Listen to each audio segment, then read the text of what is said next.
Irakaskuntzaren arloaz arduratzen den elako Xabier Irastorzaren esanetan, Lomceren eraso nagusiei bidea irekita uzten die akordioak, egoerak larria izaten jarraitzen du, hizkuntza ereduek ez dutelako euskalduntzen.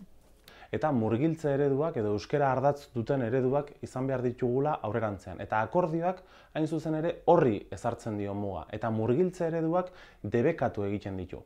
Horregatik, akordio eta lorpentzat bezala saldu nahi da, benetan gure hezkuntza sistemarentzat muga larri bat dena.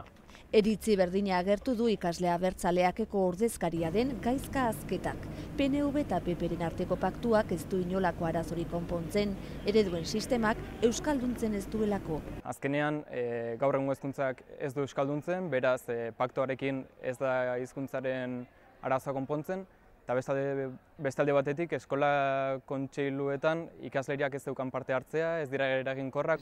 Eta IG gurasoen elkartearentzat ere hizkuntza ereduen sistema gainditu egin behar da. Eskola kontseiluari dagokionez, akordioa partziala dela ikusten dute. Eskola kontseiluek ahalmena daukatela erabakitzeko 3 arlotan, eta akordio honetan bakarrekan arlo bateaz hitz egiten da eta gainera partzialki, ez? Orokorrean, ikastetxe publikoentzat autonomia gehiago eskatzen dute.